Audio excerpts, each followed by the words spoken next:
الله أكبر الله أكبر. وهو الصراط المستقيم وهو تنزيل من رب العالمين. أشهد أن لا إله إلا الله وحده لا شريك له الملك العلام وأشهد أن محمدا عبده ورسوله وعلى آله وصحبه الكرام. أما بعد, আল্লাহ তাআলার দরবারে শুকরিয়া আদায় করে আলহামদুলিল্লাহ। আল্লাহ তাআলা যতটুকু সময় হোক তার কোরআনের সাথে অতিবাহিত করার জন্য যে মন মানসিকতা আমাদেরকে দিয়েছেন, এটা আল্লাহর অনেক বড় একটা অনুগ্রহ। এটা আজকে আমরা আয়াতের ব্যাখ্যার মধ্যে আসবে যে এটা কত বড় একটা অনুগ্রহ। কারণ হয় আমরা এখানে আল্লাহর কোরআন শিখতে বসেছি, না হয় শুনতে বসেছি, না হয় শিখাইতে বসেছি। তো এই কাজ করার জন্য যারা বসে এদের বিশেষ ফজিলত রয়েছে। তো আমরা সে ফজিলতের পরিপূর্ণ ফজিলত যেন পেতে পারি আল্লাহর কাছে দোয়া করি। সবাই বলেন আমি। আর যে উদ্দেশ্য নিয়ে বসেছি ওই উদ্দেশ্য যেন সফল হয় সেজন্য আল্লাহর কাছে কামনা করি। আমরা সূরা আনআমের শেষের দিকে রয়েছি। আজকে সম্ভবত আমাদের 22তম পর্ব, মানে সূরা আনআমের উপর আমরা 22টা পর্বে আলোচনা করেছি। অনেক বড় সূরা, প্রায় বছরব্যাপী চলছে। গত রমজানের পরে আমরা শুরু করেছিলাম। তো সে হিসেবে আজকে আমাদের 22তম পর্ব। আমরা গত সপ্তাহে 152 নম্বর আয়াত পর্যন্ত আলোচনা করেছি। আর গত সপ্তাহে আমরা আমাদের জীবনের সাথে সংশ্লিষ্ট অনেকগুলো বিষয়, যেগুলো আমাদের জ্ঞাতার্থে অথবা অজ্ঞাত অনুসারে শিরক হয়, কুফরি হয়, জাযাকাল্লাহ খায়র। তো ওইরকম বিষয়গুলো আজকের আলোচনায় আসবে, ওই ধারাবাহিক আলোচনার অংশ হিসেবে আর কি। তো গত সপ্তাহে আমরা, এর আগের সপ্তাহে আমরা আলোচনা করেছিলাম যে জাহিলি সমাজে অনেকগুলো সামাজিক রীতিনীতি ছিল যেগুলো তাদের নিজস্ব বানানো ছিল। আর এই রীতিনীতিগুলোকে আল্লাহ তাআলা এগুলোকে শিরক হিসেবে উল্লেখ করেছেন, কুসংস্কার হিসেবে উল্লেখ করেছেন। সেইগুলোর অনুসরণ করা মুশরিকের অংশ হিসেবে আল্লাহ তাআলা উল্লেখ করেছেন, অর্থাৎ যার চূড়ান্ত পরিণতি হচ্ছে জাহান্নাম। তো গত সপ্তাহে আল্লাহ তাআলা সেই নিয়মগুলোর বিপরীত আল্লাহ তাআলা জানিয়ে দিয়েছেন। গত সপ্তাহে আমরা সেগুলোর উপর আলোচনা করেছি যে কোনটা হালাল কোনটা হারাম এটা নির্ধারণ করার ক্ষমতা কার? আল্লাহর। এটা যদি সমাজের অন্য কোনো উৎস থেকে আমরা গ্রহণ করি তাহলে সেই উৎসটাই আল্লাহর সাথে অংশীদারের জায়গাটা গ্রহণ করবে। এই কারণে যারাই গ্রহণ করবে এরাই মুশরিক হিসেবে গণ্য হবে। এবারে নিজের জীবন চলার ক্ষেত্রে যে কোনো ধরনের সামাজিক রীতিনীতির ক্ষেত্রে আল্লাহরটা বাদ দিয়ে অন্যটা নেওয়ার নামই হচ্ছে শিরক। তো সেই ক্ষেত্রে খাবারের ক্ষেত্রেও হতে পারে, স্বাভাবিক লাইফস্টাইলের বিভিন্ন আনুষ্ঠানিকতার ক্ষেত্রেও হতে পারে, ইবাদতের ক্ষেত্রেও হতে পারে, নিজের এমনকি নিজের জমি চাষাবাদের ক্ষেত্রেও হতে পারে, ফসল উৎপাদনের ক্ষেত্রেও হতে পারে, ছেলেমেয়ের সাথে যে সম্পর্ক যেভাবে হ্যান্ডেল করার দরকার সেগুলোর ক্ষেত্রেও হতে পারে, আবার গবাদি পশু পালন করার ক্ষেত্রেও হতে পারে। অতীতে হয়েছে সেগুলোর নমুনা দৃষ্টান্তগুলো কোরআনে উল্লেখ হয়েছে। তো আমরা গত সপ্তাহে সেগুলো আলোচনা করেছি। তো এই যে আল্লাহরটা বাদ দিয়ে অন্যটা নিচ্ছে, এটা কি সোজা রাস্তা নাকি বাঁকা রাস্তা? বাঁকা রাস্তা। তা আজকে আলোচনা হচ্ছে সেখান থেকে। 153 নম্বর আয়াতে এসে আল্লাহ তাআলা আমাদেরকে জানাচ্ছেন, জাহিলি যুগের গুলো আমাদেরকে জানিয়েছেন, আল্লাহ যেগুলো বিধান দিয়েছেন সেগুলোও আমাদেরকে জানিয়েছেন। এরপরে এসে আল্লাহ তাআলা বলতেছেন, ওয়া আন্না হাযা সিরাতী মুস্তাকীমান ফাত্তাবিউহু ওয়া লা তাত্তাবিউস সুবুলা ফাতাফাররাকা বিকুম আন সাবিলি যালিকুম ওয়াসাকুম বিহি লাআল্লাকুম তাত্তাকুন। ওয়া আন্না হাযা সিরাতী মুস্তাকীমা ফাত্তাবিউহু, নিশ্চয়ই এটাই হচ্ছে আমার সোজা রাস্তা। সিরাতাল মুস্তাকিম, সহজ সরল সোজা রাস্তা হচ্ছে এইটা আমার। ফাত্তাবিউহু, অতএব তোমরা এটাকে অনুসরণ করো। ওয়ালা তাত্তাবিউস সুবুলা, বিভিন্ন ধরনের রাস্তাকে অনুসরণ করো না। ফাতাফাররাকা বিকুম আন সাবিলি, তাহলে তোমরা তার রাস্তা থেকে বিচ্ছিন্ন হয়ে যাবা, ছিন্ন ভিন্ন হয়ে যাবা। মানে আল্লাহর রাস্তা থেকে ছিন্ন ভিন্ন হয়ে যাবা, সোজা রাস্তা বাদ দিয়ে যখন ভিন্ন ভিন্ন রাস্তার অনুসরণ করবা। যালিকুম ওয়াসাকুম বিহি লাআল্লাকুম তাত্তাকুন, এটাই আল্লাহর পক্ষ থেকে তোমাদের জন্য ওসিয়ত। লাআল্লাকুম তাত্তাকুন, যাতে করে তোমরা তাকওয়া অবলম্বন করতে পারো, অর্থাৎ আল্লাহর আদেশ এবং নিষেধ মেনে জীবনটা পরিচালনা করতে পারো। তো প্রথমে বলেছেন আন্না হাদা সিরাতি মুস্তাকিমা, যে রাসূলকে বলতেছেন আপনি বলে দেন যে এটাই হচ্ছে আমার সহজ সরল রাস্তা। যে রাস্তার প্রার্থনা আমরা 5 ওয়াক্ত নামাজে করি, সূরা ফাতিহার মধ্যে একটা প্রার্থনা, শুধু একটা প্রার্থনা, আর কোনো প্রার্থনা নাই। ইহদিনাস সিরাতাল মুস্তাকিম, যে আমাকে সহজ সরল রাস্তা দেখান। এখন এই সহজ সরল রাস্তাটা কি, ওই রাস্তার ব্যাখ্যা হচ্ছে গত সপ্তাহের আলোচনা, এর আগের সপ্তাহের আলোচনা। এর আগের সপ্তাহে জাহিলি যুগের শিরিকগুলো আমরা দেখিয়েছি, সামাজিক কৃষ্টি কালচার কুসংস্কারগুলো দেখিয়েছি। সেখানে ছিল দেবদেবীর নামে ফল ফলাদি উৎসর্গ করা, যেটা এখন হিন্দুরা করে। এরপরে অগ্নি পূজা করা, এরপরে নিজেদের গৃহপালিত পশু অথবা পাখি, মরগ, হাঁস, মুরগি, গরু, ছাগল, ভেড়া, এগুলো দেবদেবীর নামে উৎসর্গ করা। এরপরে সামাজিকভাবে নিজেরা নিয়ম বানিয়েছে, এই পশুটা খাওয়া যাবে, ওই পশুটা খাওয়া যাবে না, এত বছর হলে খাওয়া যাবে, এত বছর হলে খাওয়া যাবে না, মায়ের পেটেরটা মৃত হলেও মুখেরা খাইতে পারবে, জীবিত হলেও মুখেরা খাইতে পারবে। এই যে নিয়ম কানুনগুলো নিতান্তই নিজেদের মন গড়া মিথ্যা ধারণার উপর ভিত্তি করে বানিয়েছে, এইগুলো হচ্ছে জাহিলি যুগের নিয়ম কানুন। তাই সেগুলো ছিল বাঁকা রাস্তা। পরে আল্লাহ তাআলা তাদেরকে বলে দিলেন কুল তাআলাও, গত সপ্তাহে আমরা যেটা আলোচনা করেছি 151 নম্বর এবং 52 নম্বর আয়াতে, যে হে রাসূল আপনি বলে দেন তাআলাও উতলু মা হাররামা আলাইকুম রাব্বুকুম, আমি তোমাদেরকে তেলাওয়াত করে জানাবো তোমাদের রব কোনটা হারাম করেছেন, কোনটা হালাল করেছেন। তোমরা নিজেরা বানাচ্ছ না, এগুলো আল্লাহ সবগুলো হারাম করেন নাই, আল্লাহ এভাবে হারামও করেন নাই, হালালও করেন নাই, হারামও করেন নাই, বরং আল্লাহ কোনটা হালাল করেছেন আর কোনটা হারাম করেছেন, কোনটা করা যাবে কোনটা করা যাবে না, এগুলো বলে দিবেন কে? তাআলাও, আসো জানাবো তেলাওয়াত করে। তো গত সপ্তাহে আমরা এগুলো আলোচনা। 1 নম্বরে আল্লাহ বলেছেন আল্লাহ তুশরিকু বিহি শাইআ, আল্লাহর সাথে কোনো ধরনের অংশীদারিত্ব করা যাবে না, এটা হারাম করেছেন আল্লাহ তাআলা। ওয়ালা তাকতুলু আওলাদাকুম ওয়া বিল ওয়ালিদাইনি ইহসানা, পিতামাতার সাথে সদাচরণ করতে হবে, তার মানে পিতামাতার অবাধ্য হওয়া হারাম করেছেন। এরপরে বলেছেন ওয়ালা তাকতুলু আওলাদাকুম মিন ইমলাক, অর্থনৈতিক ভয়ে, দারিদ্রতার ভয়ে সন্তানকে হত্যা করা যাবে না, যেটা জাহিলি যুগে করা হতো এবং বর্তমান যুগেও করা হয়। কীভাবে করা হয় আমরা এগুলো গত সপ্তাহে আলোচনা করেছি। এটা হারাম করেছেন আল্লাহ। এরপরে হারাম করেছেন ওয়ালা তাকরাবুল ফাওয়াহিশ মা যাহারা মিনহা ওয়া মা বাতান, প্রকাশ্য হোক অপ্রকাশ্য হোক যে কোনো ধরনের অশ্লীলতা থেকে বিরত থাকা, এগুলো আল্লাহ হারাম করেছেন। এরপরে 5 নম্বরে হারাম করেছেন ওয়ালা তাকতুলুন নাফসাল্লাতী হারামাল্লাহু ইল্লা বিল হক, অন্যায়ভাবে কাউকে হত্যা করা, যে ক্ষেত্রে হত্যা করা যায় সেগুলো আমরা আলোচনা করেছি। এরপরে বলেছেন ওয়ালা তাকরাবু মাল আল ইয়েতিম, 6 নম্বরে বলেছেন ইয়েতিমের মাল খাওয়া যাবে না। কোন কোন সূরতে অতীতে এতিমের মাল ভক্ষণ করা হতো আর বর্তমানে কোন কোন সূরতে হয় গত সপ্তাহে আমরা আলোচনা করেছি।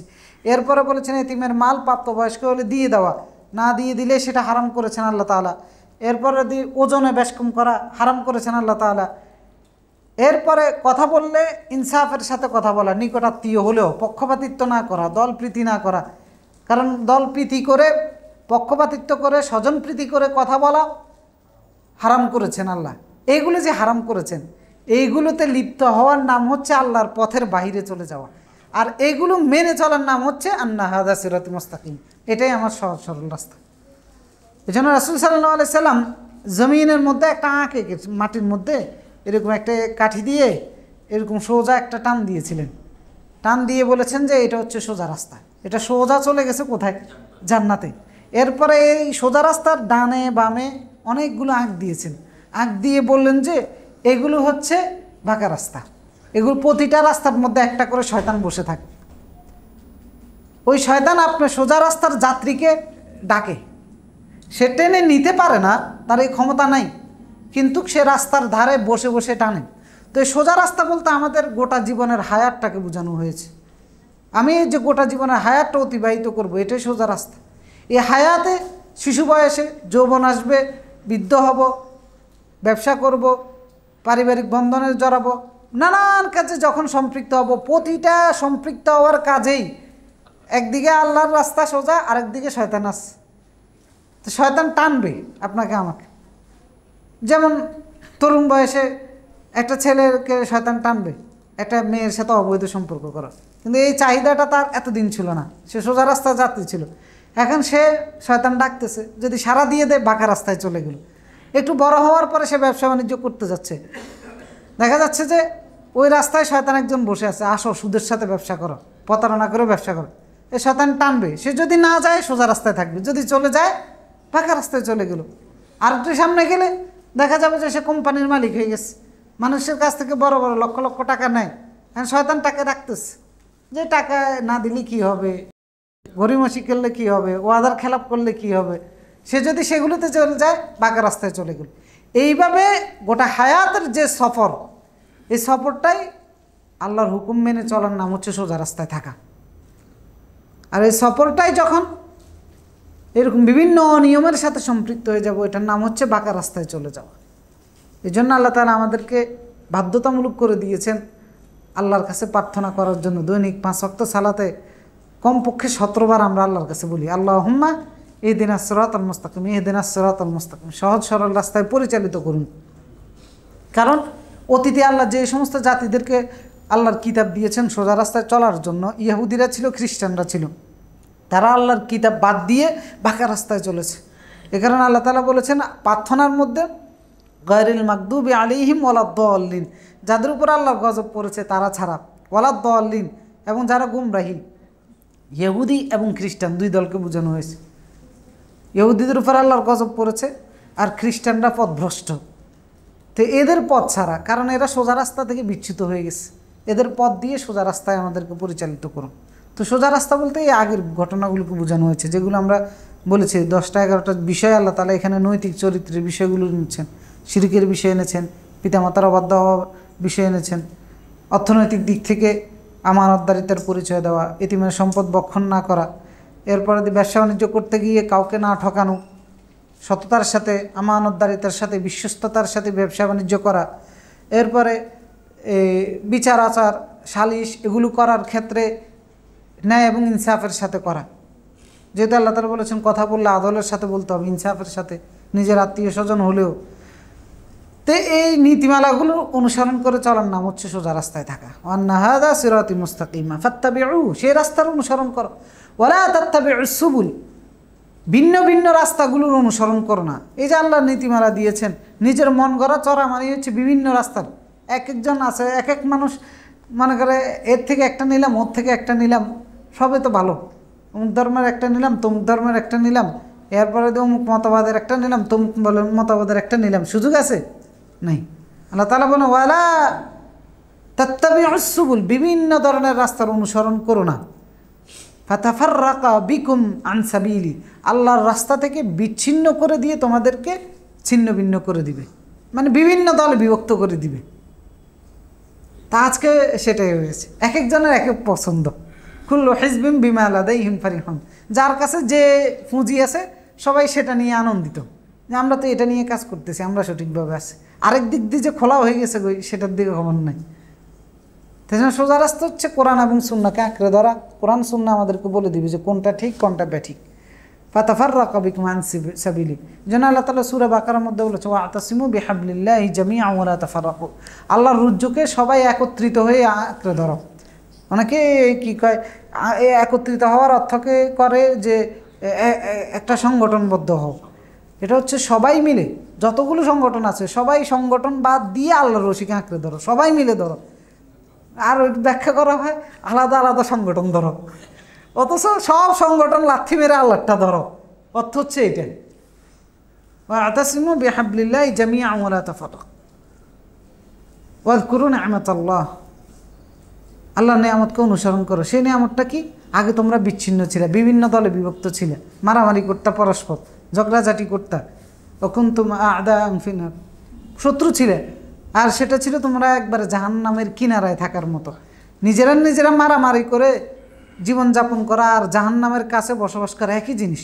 মানে মনের মানসিকভাবে এত অশান্তি থাকা হয়। পারিবারিক অশান্তিগুলোর দিকে খেয়াল করে দেখেন, ভাই ঝগড়া, এই ঝগড়াগুলো সমাধান না করে এগুলো নিয়ে বসবাস করা আর জাহান্নামের কিনারায় বসবাস করা একই জিনিস।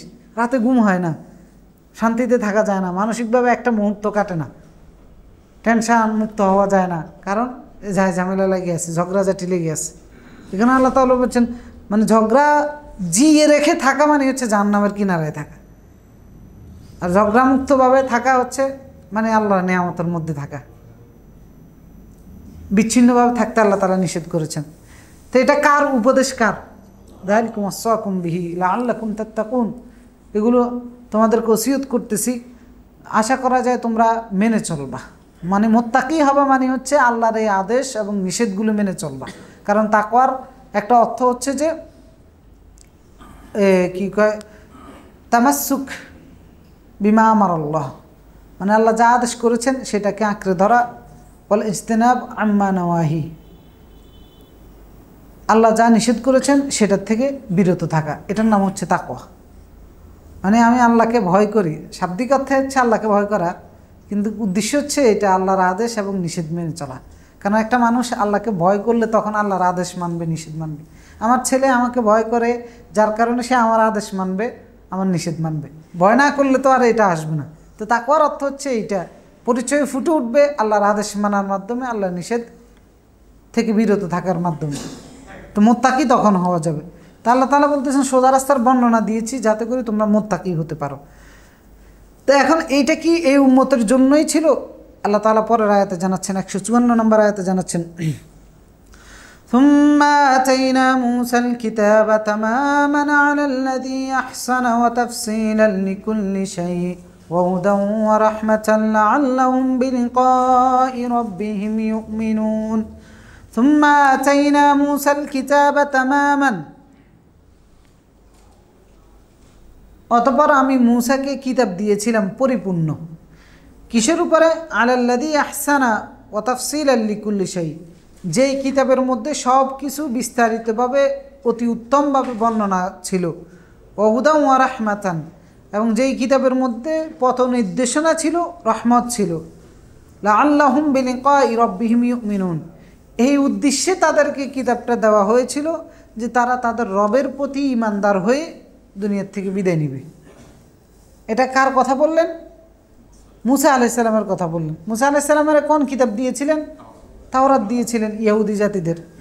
আল্লাহ তাআলা বললেন যে এই কিতাবটা পরিপূর্ণ ছিল, অর্থাৎ আদেশ নিষেধে পরিপূর্ণ ছিল, হালাল হারামে পরিপূর্ণ ছিল, হালাল হারামের বর্ণনায় পরিপূর্ণ ছিল, কোনটা করবে কোনটা করবে না এই সমস্ত বিধান দিয়ে পরিপূর্ণ ছিল। হেদায়েত বলেছেন, অর্থাৎ পথ নির্দেশনাগুলো পরিপূর্ণ ছিল, স্পষ্ট ছিল, খুব ভালোভাবে ছিল। এবং এই পথ নির্দেশনাগুলো অনুসরণ করার মাধ্যমে আল্লাহর রহম তারা প্রাপ্ত হতো। রহমাতান মানে তাদের জন্য রহমত স্বরূপ ছিল। আর আরেকটা উদ্দেশ্য ছিল লাআল্লাহুম বিলিকাই রাব্বিহিম ইউমিনুন, এগুলো মানার মাধ্যমে তারা আল্লাহর প্রতি ঈমানদার হয়ে আল্লাহর সাথে মিলিত হবে। বিলিকাই রাব্বিহিম ইউমিনুন, আল্লাহর সাথে মিলিত হবে ঈমান অবস্থায়, এইগুলো মানার মাধ্যমে, আল্লাহর আদেশ এবং নিষেধগুলো মানার মাধ্যমে। এই উদ্দেশ্যে তাদেরকে কিতাব দেওয়া হয়েছিল। তো তাহলে মূসা আলাইহিস সালামের প্রতি কিতাব দেওয়ার উদ্দেশ্য আমাদেরকে বর্ণনা করেছেন। মূসা আলাইহিস সালামের কাছে কিতাব দিয়েছেন, কি কি ছিল সেগুলোও আমাদের কাছে বর্ণনা করেছেন। কোন উদ্দেশ্যে আমাদেরকে এটা জানাচ্ছেন? জানাচ্ছেন এই উদ্দেশ্যে যে আমাদেরকে যেই কিতাব দিয়েছেন এটাও সেম উদ্দেশ্য, যে আমাদেরকে যেই কিতাব দিয়েছেন এটার মধ্যেও সব কিছুর বর্ণনা আছে, এবং এটার মধ্যেও হালাল হারাম কোনটা করা যাবে কোনটা করা যাবে না বিস্তারিত বর্ণনা করে দেওয়া হয়েছে। এবং এটাও আমাদের জন্য হেদায়েত স্বরূপ, এটা অনুসরণ করলে আমাদের জন্য রহমত স্বরূপ হবে। আর এটা অনুসরণ করলে আমরা আল্লাহর প্রতি বিশ্বাসী হয়ে আল্লাহর কাছে মিলিত হতে পারবো, আল্লাহর প্রতি ঈমানদার হিসেবে মিলিত হতে পারবো। এরপরে আল্লাহ তাআলা বলতেছেন যে তোমাদেরকে যে কিতাব দিয়েছি এই কিতাবটা অবস্থা ফজিলত বর্ণনা করতেছেন 155 নম্বর আয়াতে এসে, যে ওয়াহাদা কিতাবুন আনজালনাহু মুবারাকুম ফাত্তাবিউহু ওয়াত্তাকু লাআল্লাকুম তুরহামুন। ওয়াহাদা কিতাবুন, এই কিতাবটা, আনজালনাহু যেটা আমি নাজিল করেছি, ফাত্তাবিউহু, ওয়াহাদা কিতাবুন আনজালনাহু মুবারাকুন, এই কিতাবটা যেটা আমি বরকতময় করে নাজিল করেছি। এটা কোন কিতাব? উদ্দেশ্য কোরআন উদ্দেশ্য, যে কিতাবকে আমি বরকতময় করে নাজিল করেছি। ফাত্তাবিউহু, অতএব তোমরা এটার অনুসরণ করো। ওয়াত্তাকু, এবং তাকওয়া অবলম্বন করো, অর্থাৎ আদেশ নিষেধগুলো মেনে চলো। লাআল্লাকুম তুরহামুন, আশা করা যায় তোমরা রহম প্রাপ্ত হবা। তাহলে আমাদেরকে যে কিতাব দিয়েছেন এটার নাম কি? কোরআন। এবং এটা কি স্বরূপ আমাদের জন্য? বরকতময়, বরকতময়। ওয়াহাদা কিতাবুন আনজালনাহু মুবারাকুন, এই কিতাবটা আমি নাজিল করেছি বরকতময় করে। ফাত্তাবিউহু, অনুসরণ করো এবং আদেশ নিষেধ মেনে চলো, তোমরা রহম প্রাপ্ত হবা। তার মানে কোরআন এক হচ্ছে বরকতময়, এক হচ্ছে কোরআন অনুসরণ করার মধ্যে রহমত রয়েছে। তার মানে কোরআন রহমতেরও কারণ, আল্লাহর রহমত পাওয়ার কারণ হচ্ছে কোরআন। তো কোরআনকে আল্লাহ তাআলা উল্লেখ করেছেন যে এটা বরকতময় কোরআন। মানে কীরকম বরকতময়?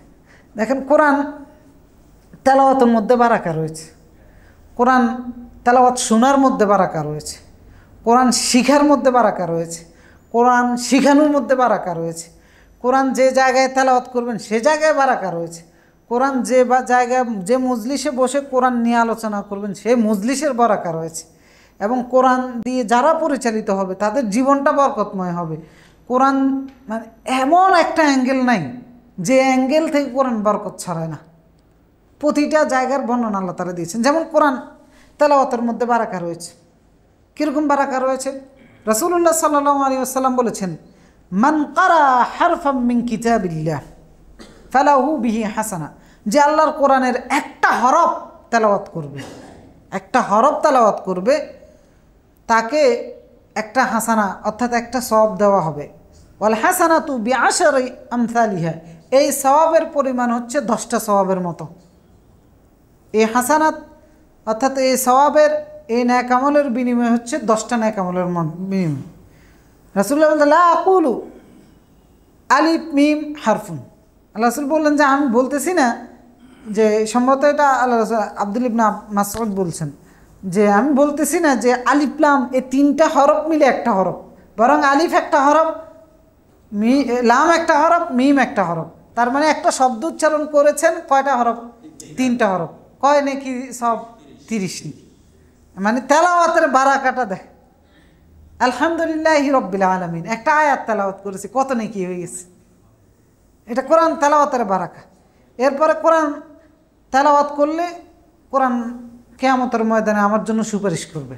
এমনকি মুসনাদ আহমদের মধ্যে এসেছে যে একটা মানুষের সুরত ধারণ করে সে এসে বলবে যে আমি হচ্ছি তোমার তেলাওয়াত করা কোরআন, এভাবে যখন কবর থেকে উঠানো হবে।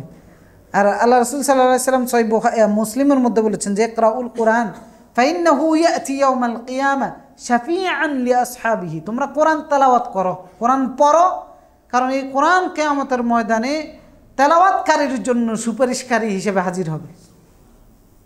যখন কবর উন্মুক্ত করে দেওয়া হবে তখনই তার সামনে এসে হাজির হবে যে আমি হচ্ছে অমুক, আমাকে কি চিনতে পেরেছ? কোরআন তেলাওয়াত করার কারণে একটা সুরত এইভাবে সুপারিশ করবে। এরপরে দেখেন কোরআন তেলাওয়াতের মধ্যে আরও কী বারাকা আছে। কোরআন তেলাওয়াতের মধ্যে আমাদের অন্তর প্রশান্তি লাভ করে। আল্লাহ তাআলা বলেছেন, আলা বিযিকরিল্লাহি তাতমাইন্নুল কুলুব, জিকিরের সর্বোত্তম জিকির হচ্ছে কোরআন তেলাওয়াত, আফদালুয যিকর তিলাওয়াতুল কোরআন।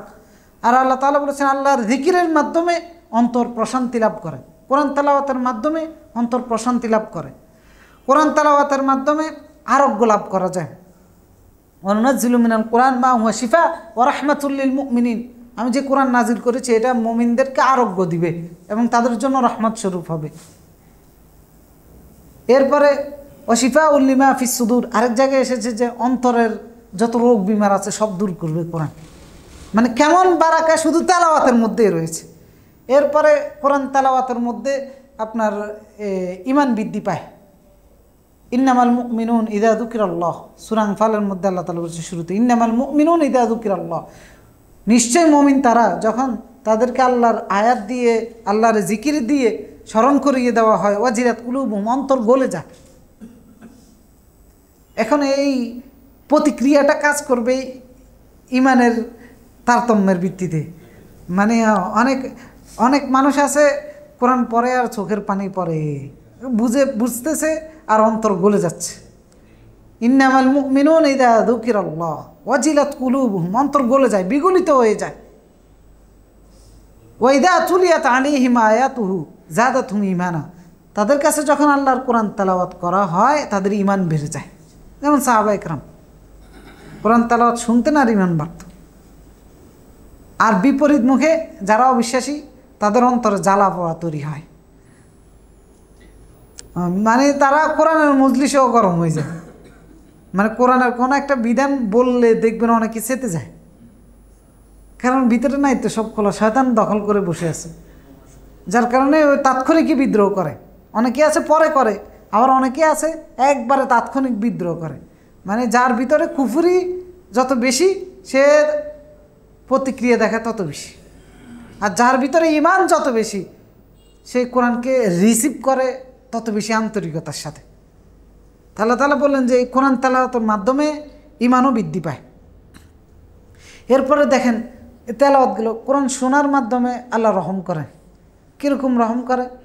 যেমন আল্লাহ তাআলা সূরা, সম্ভবত সূরা আনফালের শেষ আয়াত, যে সূরা আরাফের, জাযাকাল্লাহু খাইর, ওয়া ইযা কুরিয়াল কুরআন ফাসতামিউ লাহু ওয়া আনসিতু লাআল্লাকুম তুরহামুন, যে যখন কোরআন তেলাওয়াত করা হয় তখন তোমরা মনোযোগ দিয়ে নীরবে সেটা শুনো। ফাসতামিউ, আশা করা যায় লাআল্লাকুম তুরহামুন, আল্লাহর রহম তোমরা প্রাপ্ত হবে। কারণ এই কোরআনের মাধ্যমে রহমত নাজিল হয়, কোরআনের মাধ্যমে রহমত নাজিল হয়। রাসূলুল্লাহ সাল্লাল্লাহু আলাইহি ওয়াসাল্লাম বলেছেন যে যেই ঘরে কোরআন তেলাওয়াত করা হয়, ফাইন্না শায়াতিন লা ইয়াফিরু মিনাল বাইতি আল্লাতী তুকরাউ ফিহি সূরাতুল বাকারা, যে বাড়িতে সূরাতুল বাকারা পড়া হয় ওই বাড়ি থেকে শয়তান পলায়ন করে। তো কত বড় রহমত! আজ ঘরে ঘরে কোরআন তেলাওয়াতই নেই, ঘরের মধ্যে রহমত আসবে তো শয়তান আড্ডাখানা বানাই ফেলছে। আমরা ছোটোবেলায়ও দেখেছি যে দিনটা শুরু করতো বৃদ্ধ, নারী, পুরুষ কোরআন তেলাওয়াত দিয়ে, বাচ্চারা তাদের দিনটা শুরু করতো মুক্তবে গিয়ে কোরআন তেলাওয়াতের মাধ্যমে, সূরার মাধ্যমে। অর্থাৎ একটা পরিবারের মধ্যে সদস্য যদি 10 জন থাকে, এক একজন এক এক অ্যাঙ্গেলে দিন শুরু করেছে কোরআন দিয়ে। এই আমার কি ক্লাস 1, 2, 3-তে থাকতে বা ওই বয়সে আমরাও আমাদের বাড়িতে এই চিত্র দেখেছি, এখন নাই ওই চিত্র। কীরকম দেখেছি? যে আমাদের ঘরটা ছিল পশ্চিম পারে, পশ্চিম বিটায় সূর্যের আলোটা এসে পড়তো আমাদের ঘরের মধ্যে, পূর্ব দিক থেকে সূর্য উঠে। তো আমাদের ঘরের শীতের দিনের আমাদের বাড়ির মহিলাগুলো এই সূর্যের আলোতে মোড়া নিয়ে এখানে বসে বসে গুনগুন করে সবাই কোরআন পড়তেছে। দিনের হাঁস মুরগিটা ছেড়ে দিয়ে, ফজরের নামাজটা পরে হাঁস মুরগিটা ছেড়ে দিয়ে, বাস হালকা সূর্যের আলো আসছে, এখানে বসে বসে কোরআন তেলাওয়াত করতেছে। এরপরে এবারে নাস্তা বানানোর কাজটা যেগুলো শুরু হয়েছে, এটা কালচারে ছিল আমাদের, হয়তো প্রত্যন্ত গ্রাম অঞ্চলে এখনও আছে। আর আমার আব্বু আলহামদুলিল্লাহ প্রতিদিন ফজরের নামাজে এসে মানে কোরআন পড়ে ঘর ফাটাই ফেলত, এত জোরে জোরে পড়তো। তো এখন ঘরগুলোর মধ্যে রহমত নাই, ঘরগুলোর শয়তানের আড্ডাখানা হয়েছে, বছর চলে যায়, মাস চলে যায়, কোরআন তেলাওয়াতেই হয় না। অনেকে আবার ভুলভাল ফতুয়া দেয় যে না বুঝলে কোরআন তেলাওয়াত করা যাবে না, কোনো সওয়াব হবে না, যেখানে রাসূলুল্লাহ স্পষ্টভাবে বলেছেন প্রতি হরফে। বুঝাটা আপনার দায়িত্ব, কিন্তু তেলাওয়াতের সওয়াব প্রতি হরফে 10 নেকি করে আপনি পাবেন। এটা বুঝেন বা না বুঝেন, সওয়াব পাওয়ার জন্য বুঝার সাথে কোনো সম্পর্ক নাই। তেলাওয়াতের সওয়াব পাওয়ার জন্য বুঝার সাথে কোনো সম্পর্ক নাই। আর বুঝেন বা না বুঝেন রহম প্রাপ্ত হবেন, বারাকা থেকেও বঞ্চিত হবেন না, রহমও প্রাপ্ত হবেন। যেখানে শুনলেই রহম প্রাপ্ত হয়ে যাবেন সেখানে তেলাওয়াত। এখন আমরা কোরআন তেলাওয়াত টোটালি ছেড়ে দিয়েছি, অথচ জীবনের একটা, এটা প্রতিদিনের একটা কমন দায়িত্ব ছিল সবার। বাচ্চাদেরও ছেড়ে দিয়েছি, কিল্টার গার্ডেন, ফিল্টার গার্ডেন এই সমস্ত নাম দিয়ে বাচ্চাদেরকে 4-5 কিলো ওজনের ব্যাগ একটা ভর্তি করায় দেয়, চলে যাও সেখানে, আর কোরআন তেলাওয়াত লাগবে না, কিছু লাগবে না। মুক্তবের যে পড়ার সিস্টেম সেটা বলে দিয়েছি। 6 বছর বয়সে প্রতিষ্ঠানে পাঠাইতো, এখন 3 বছর বয়সে বাচ্চার কাঁধের মধ্যে দিয়ে দেয়। এই বাচ্চাটা লাইফের ব্যাপারে একবার হতাশ হয়ে যায়, অথচ এই প্রাথমিক শিক্ষা ঘর থেকে নিত, সূরাটা ঘরের বাপ মা শিখাইত। মানে আপনার ওই দিন একজন আলেমেরে দেখছিলাম, খুব সুন্দর কথা বলতেছিল যে আপনি আপনার বাচ্চা সূরা ফাতিহাটা সারা জীবন পড়বে না, সারা জীবন পড়বে, তা আপনি এত হতবাগা কেন হতেন? সূরা ফাতিহা পারেন না এরকম কে আছেন? সবাই আমরা সূরা ফাতিহাটা পারি, তো তারপরে ওখানে আরেকজনের মাধ্যমে আমার বাচ্চাটাকে সূরা ফাতিহাটা শিখাইতাম, কারণ সে সারা জীবন পড়বে, সারা জীবনের সবটা আরেকজনে কেন নিত? এটা তো আমার পুঁজি। মানে সূরা ফাতিহা তো প্রাথমিক যে সূরাগুলো এগুলো আমরা কে পারি না, তারপরও আমরা পড়াই না, আমরা আরেকজনের কাছে ধরাই দিই। তো সে যদি আরেকজনের কাছ থেকে শিখে তাহলে সওয়াবটা কি আমি পাবো নাকি আরেকজনে পাবে? আমার বাচ্চা আরেকজনে সে পুঁজি হয়ে যাচ্ছে, আমার পুঁজি না। আলিফ বা তা সা একটা বাচ্চা সারা জীবন পড়বে কি না? পড়বে। তা আলিফ বা তা সা আমরা কে পারি না, কতটুকু শিক্ষা দিই বাচ্চা, তো সেটা তো আমার সারা জীবনের পুঁজি। এই আমলটা আমি সাদকায়ে জারিয়া আমি একবার মৃত্যুর পরেও পাইতে থাকবো। আর এটা যখন আমি আরেকজন টিচারের কাছে দিয়ে দিচ্ছি, ওই টিচার যখন শিখাবে, বাচ্চা সারাদিন যতবার পড়বে সব কার আমল নামে যাবে? মানদাল্লা আলা খায়রিন ফালাহু মিসলু আজরি ফাইলি, যে দেখাই দিবে তার আমল নামায় চলে যাবে। আর আমি বাপ হইতে পারি, হয়তো আমি টাকা দিয়েছি না, কারণ আমি তাকে সূরা ফাতিহা শেখানোর কারণ না। তো এই যে বেসিক যে জ্ঞানটা শারঈ বা ধর্মীয় বলেন অথবা কোরআনের বলেন, নামাজ রোজা বলেন, এগুলো তো আমরা সবাই জানি, আমরা তো পারিবারিক আমরা নিজেরা শিখাইতে পারি। তো এগুলো আমরা উঠাই দিছি। তো যার কারণে মানে এই যে রহম থেকে বঞ্চিত হচ্ছি। আমি যদি বাচ্চাকে কোরআন শিখাইতাম, বাচ্চার মাধ্যমে রহম আমি প্রাপ্ত হইতাম, সুসম্পর্ক তৈরি হইতো, শ্রদ্ধা তৈরি হইতো, ভালোবাসা তৈরি হইতো। এই যে এগুলো হয়তো অনেকে বলতে পারেন এইসব আধ্যাত্মিক কথাবার্তা, কিন্তু আপনার জীবনের নিরাপত্তা এই আধ্যাত্মিকতার ভিতরে আছে। যতই খামখেয়ালিপনা করি না কেন, আপনার প্রশান্তি এই আধ্যাত্মিকতার ভিতরেই আছে, এই বিশ্বাসগুলোর ভিতরে আছে, এগুলির ভিতরে আছে। কিন্তু যদি খুঁজে না নেই তাহলে ব্যর্থতা আমার। তো সুতরাং কোরআন তেলাওয়াতের মধ্যে, কোরআন শোনার মধ্যে বারাকা রয়েছে। এরপরে আসেন কোরআনের আসল বারাকা হচ্ছে কোরআন অনুসরণ করার মধ্যে। আল্লাহ তাআলা এটা এখানেই বলে দিয়েছেন, হাদা কিতাবুন আনজালনা মুবারাক ফাত্তাবিউ, অনুসরণ করো, বরকতময় করে নাজিল করেছি। অর্থাৎ বারাকা আপনার ব্যক্তি হিসাবে পাবেন, পারিবারিক হিসাবে পাবেন, সমাজ হিসাবে পাবেন। যে ক্ষেত্রে কোরআনকে অনুসরণের জায়গায় নিয়ে যাব সেই ক্ষেত্রটাই বারাকা হিসেবে পরিপূর্ণ হয়ে যাবে। রাসূলুল্লাহর সমাজ কোরআন দিয়ে সাজিয়েছেন, বরকতে পরিপূর্ণ ছিল। তো যে সমাজ কোরআন দিয়ে সাজবে, আল্লাহর আদেশ নিষেধ দিয়ে সমৃদ্ধ হবে, আসমান এবং জমিনের সমস্ত বরকত সেই সমাজে নাজিল হয়ে যাবে। আল্লাহ নাজিল করে দিবেন, দরজা উন্মুক্ত করে দিবেন ওই সমাজের জন্য। কারণ এটাকে বরকতের কারণ বানিয়েছেন আল্লাহ তাআলা। এটা অনুসরণের মাধ্যমে, এটা অনুসরণের মধ্যে। ভাড়াটিয়ে এসে এটা তেলাওয়াত মেলাওয়াত করা, এগুলোর মধ্যে কোরআনের কোনো বারাকা নাই। অনেকে আমরা কোরআনের রহম পাওয়ার জন্য ভাড়াটিয়ে রাখি। এই ভাড়াটিয়ে হুজুরের মাধ্যমে কোরআন রহম পাওয়া যায় না। কোরআনের রহম পাওয়া যাবে আপনি নিজে তেলাওয়াত করা, নিজে বুঝা, নিজে অনুসরণ করার মাধ্যমে। আমরা এই যে খতম পড়াই, এগুলোর মধ্যে কোরআনের কোনো বারাকা পাওয়া যাবে না। ওই যিনি পড়বেন উনিই পাবেন। কারণ এই কোরআনটাকে বলা হয় তাকে জিকির। জিকির কি মানুষ হাত দিয়ে করে না জবান দিয়ে করে? জবান দিয়ে করে। কোরআন হচ্ছে সর্বোত্তম জিকির। তো জিকির জবান দিয়ে হয়। তো যার জবান, জিকির হচ্ছে জবানের আবাদত, কোরআন তেলাওয়াত হচ্ছে জবানের আবাদত, ঠোঁট এবং জিহ্বার আবাদত। প্রতিটা অঙ্গের আলাদা আবাদত আছে। তো ঠোঁট এবং জিহ্বার আবাদত হচ্ছে কোরআন তেলাওয়াত। কারণ যার ঠোঁট লড়বে, যার জবান লড়বে, এই আবাদতের সওয়াবটা তার আমলনামায় যাবে। এটা কোনো ওইরকম নয় বদলি, যে মানে এটা কাউন্ট হবে, আপনি ক্লিক করতেছেন যে পেপারে, সেই পেপারে উঠবে, এটা ভিন্ন পেপারে উঠবে না, যে আরেকজন পেপারে টাকা দিছে তার পেপারে না, এরকম না। যে তেলাওয়াত করেছে তার আমলনামায় যাবে। সুতরাং 10 জন হুজুর এনে যখন আমি তেলাওয়াত করবো, সবটা আমার আমলনামায় যাবে না, আমার বাপের আমলনামায় যাবে না, যাবে ওই হুজুরের আমলনামায়। হ্যাঁ, হুজুরের যার মাধ্যমে শিখছে তার আমলনামায়। হ্যাঁ, আপনার সন্তান আপনার মাধ্যমে শিখার কারণে আপনার সন্তানেরটা যাবে আপনার আমলনামায়। আপনার ন্যাক সন্তান হওয়ার কারণে তার ন্যাক আমলগুলো যাবে আপনার আমলনামায়। এবং যিনি তেলাওয়াত করেছেন উনি যার থেকে শিখেছেন তার আমলনামায় চলে যাবে। আমি টাকা দিয়েছি না, যদি এইরকম হইতো পৃথিবীর সব ধনীরা হতো সবচেয়ে বেশি সওয়াবের অধিকারী। টাকার অভাব নাই, সে এটা দিয়ে বসতো। হ্যাঁ হ্যাঁ, ওই যে বদলি, কারণ এটা এরকম আবাদত নয় যে টাকা দিয়ে কিনতে পাওয়া যায়, এটা জবানের আবাদত, যার জবান নড়বে। কিন্তু আমরাও এরকম অনেক খতম পড়ছি, 100 টাকা 200 টাকা 300 টাকা দিত, এ কারণে অনেক আগ্রহ নিয়ে দৌড় দিতাম। রমজান আসলে এটা আরও বেশি হতো। হ্যাঁ হ্যাঁ,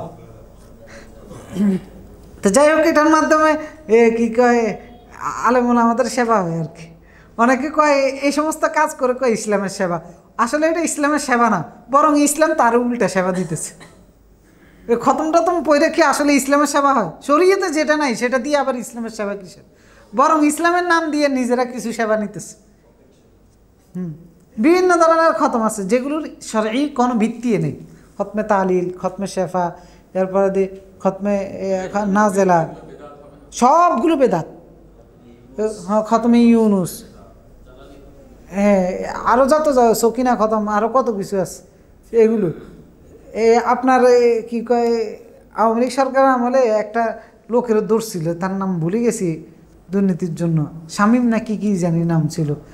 ওর অফিসে যখন পুলিশে গেছে, যা দেখা গেছে কামরা একটা বানাইছে আলাদা করে, ওইখানে ছেলে একটারে বসায় 24 ঘন্টা শুধু কোরআন তেলাওয়াত করে, মানে টাকা দিয়ে রাখছে।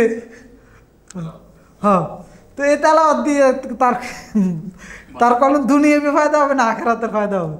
কিছুই হবে না, ওই ছেলেটার ফায়দা হচ্ছে। অনেকে বাপের কবরস্থানে বসায় রাখে একজনের, বিশেষ করে মারা যাওয়ার কিছুদিন পর, মারা যাওয়ার পরে কিছুদিন, যে কোরআন নিয়ে একজনের বসায় রাখে কোরআন তেলাওয়াত করতে। কোনো লাভ নেই। আপনি তেলাওয়াত করেন, আপনারটা যাবে আপনার বাবার আমল নামা। অধিকাংশই না বুঝার ফলে করা হয়, আর অধিকাংশই দেখা যায় যে সামাজিক রীতি কৃষ্টি কালচার হিসেবে করা হয় সমাজের সাথে। আমরা তো এইটাই আলোচনা করেছি গত সপ্তাহে, যে যেটা শরীয়তের নিয়ম নয়, এটা যখন সামাজিক রীতিনীতি হিসাবে আমি পালন করব, সওয়াব তো দূরে থাকে, এটা শিরক হয়ে যাবে। কারণ অধিকাংশ বেদাত করা হয় এই সামাজিক কৃষ্টি কালচার হিসেবে করা হয়।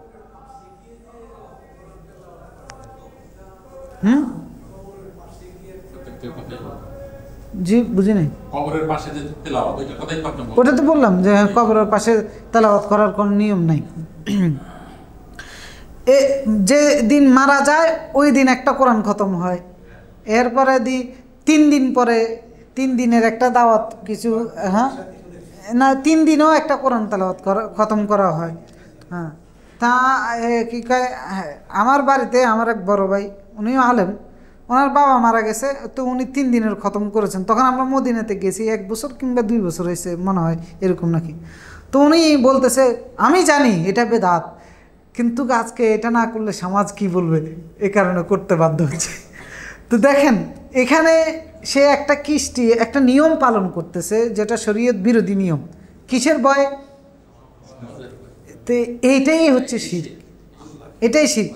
যদিও আমলটা বেদাত, তৈরি করা বেদাত, কিন্তু যে কনসেপ্টটা তিনি বিশ্বাস করেন, এই কনসেপ্টটার কারণে এটা শিরকে পরিণত হয়। এই জন্য আলটিমেটলি বেদাতগুলো শিরকের অংশ।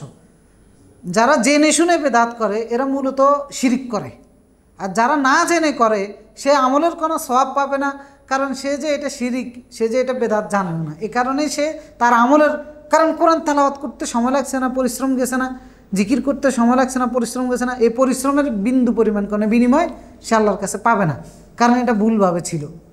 যদিও এটা আমল হয়েছে কিন্তু ভুলভাবে ছিল। আর যারা জেনে শুনে করে, সে জানে এটা শিরক, এটা বেদাত, তারপরও সে করেছে, এই কারণে সে মুশরিক। না না, কোনো নিজের বাবার কবরে যাবেন কি? আপনি এখানে বসে করেন।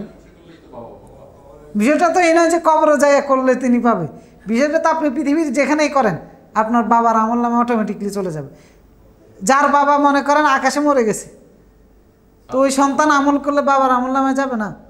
যে জীবনে বাবার কবর কোথায় জানেও না, যার বাবা মনে করেন সমুদ্রে হারিয়ে গেছে, এই যে শত শত মানুষের গুম করে ফেলছে, এদের সন্তানরা যে কান্না করতেছে, আজারি করতেছে বাবার জন্য, এগুলো আমল নামে যাবে না? তো বাবার কবর তো ঠিক নেই। যার বাবা সৌদি আরবে কাজ করতে গিয়ে মারা গেছে, সেখানে মাটি দিয়ে দিয়েছে, তো ওই সন্তানের বাবার আমল নামে যাবে না? ইসলামের প্রতিটা আমল নিয়মের যুক্তিকতা থাকতে হবে। আপনার কমন সেন্সে বলবে যেটা অযৌক্তিক, সুতরাং আপনার আমল করার জন্য আপনি কোরআন তেলাওয়াত করে বাবার আমল নামে পাঠানোর কবরের সামনে দাঁড়াইতে হবে, এরকম না। হ্যাঁ, এটা হচ্ছে আমাদের আবেগ।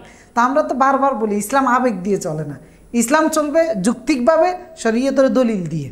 তো যে কোনো ইবাদত করতে গিয়ে সেটা শরীয়তের দলিল থাকতে হবে, এবং সেটার যুক্তিগতও আপনি খুঁজে পাবেন চিন্তা করলে।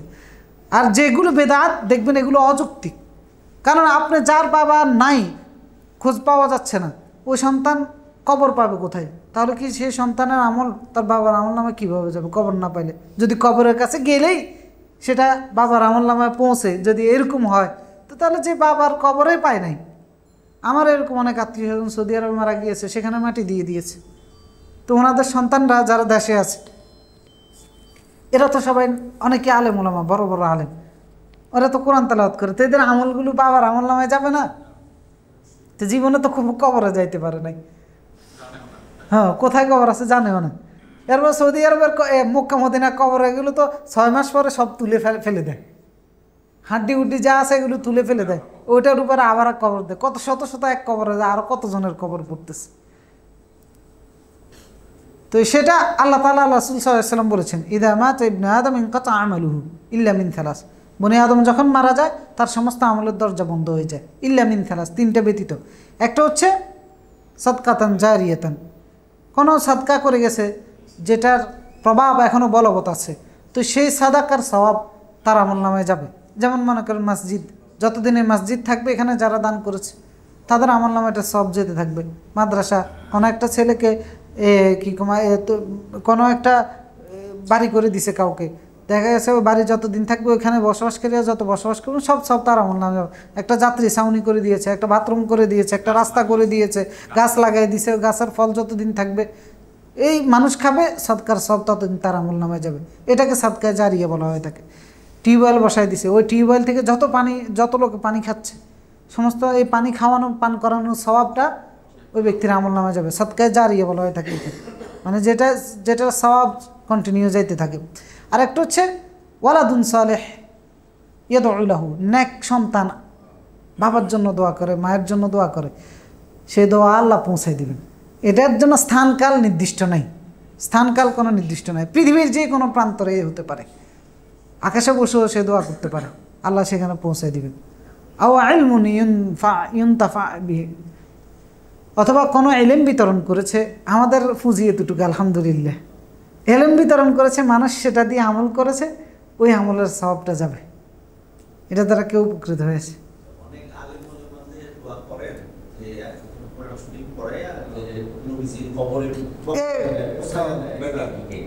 বক্স করে দে, এই দোয়ার কোনো ভিত্তি নেই। এই জাতি এগুলো আমাদের বললাম না, এইগুলো আমাদের সামাজিক রীতিনীতি হিসাবে। আমার হুজুরের দেখছি এইভাবে, একসময় আফসোস হতো এগুলো কিছুই পারি না, তো যাকে পরবর্তীতে আলহামদুলিল্লাহ যে আল্লাহ এগুলো শিখাই নেয়, যেগুলো কোরআন হাদিসে নাই, এগুলো কোরআন হাদিসের কোথাও পাবেন না। কিন্তু কেমনে ওনারা এগুলো সব মুখস্থ করে ফেলছে একবার কথার মতো, ফটার করে আগে দিয়ে এগুলো বলে। আকিরিল্লাহ হুম্মা কাবরাউল কারিম, আর কি ভুলে গেছি, মানে মিলাদের সময় সবশেষ দোয়ার আগে দিয়ে এরকম একটা পড়ে। তা আমরা একসময় আফসোস করতাম এগুলো কিছুই পারি না, পরে যাক আলহামদুলিল্লাহ এখন ভালোই লাগে এগুলো না পারার কারণে। হ্যাঁ, এইখানে যত কবরবাসী আছে সবার এখানে পৌঁছায় দেন, এরপরে তো অমুকের কবরে পৌঁছায় দেন, মুনাজাতের প্রথম 10 মিনিট খালি পৌঁছায় দেন, এটা নিয়েই থাকে। তো এই জাতীয় দোয়ার কোনো ভিত্তি নেই, এই জাতীয় দোয়ার কোনো ভিত্তি নেই। যেটা পৌঁছানোর এটা অটোমেটিকলি পৌঁছে যাবে, আমি বলার কারণে কোনো কিছু পৌঁছবে বিষয়টা এমন নয়, বলার কারণে কোনো কিছু পৌঁছবে বিষয়টা এমন নয়, কারণের সাথে থাকবে। যেখানে যে পাবলিক রাগ করে, অ্যান্ড সব জায়গায় হচ্ছে মূর্খতা। আপনি হ্যাঁ, তো এখানে হচ্ছে মূর্খতাটাই হচ্ছে মেইন বিষয়। যদি মূর্খতাটা দূর করা যেত তাহলে এই সমস্ত বিষয়গুলো থাকতো না। এখন হুজুরের টাকা দিয়ে নিয়ে গেছেন, এখন হুজুর যদি পৌঁছায় না দেয় সে তো রাগ করবে, স্বাভাবিক। হ্যাঁ, আমরা তো এখানে অনেকে আসে যাই না দিয়ে রাগ করে মসজিদেই আসে না, মানে ডাকে তাদের বাসায় যাওয়ার জন্য, ওই সেই যাই না কারো এখানে, তো এই কারণেই রাগ করে। তো এখন টাকা দিচ্ছে এরপরেও যদি পৌঁছাই না দেন, তো আমরা কোন জায়গা থেকে কোন জায়গায় চলে গেলাম। যে কোরআনের বারাকা তেলাওয়াতের মধ্যে, শোনার মধ্যে, এবং কোরআনের বারাকা অনুসরণের মধ্যে। অনুসরণের মধ্যে হচ্ছে কি, যারা কোরআন অনুসরণ করবে টপ টু বাটন, আল্লাহ তাআলা, আল্লাহ রাসূল সাল্লাল্লাহু আলাইহি ওয়াসাল্লাম বলেছেন, ইন্নাল্লাহা ইয়ারফাউ বিহাদাল কিতাব আকওয়ামান ওয়া ইয়াদাউ বিহি আখারিন।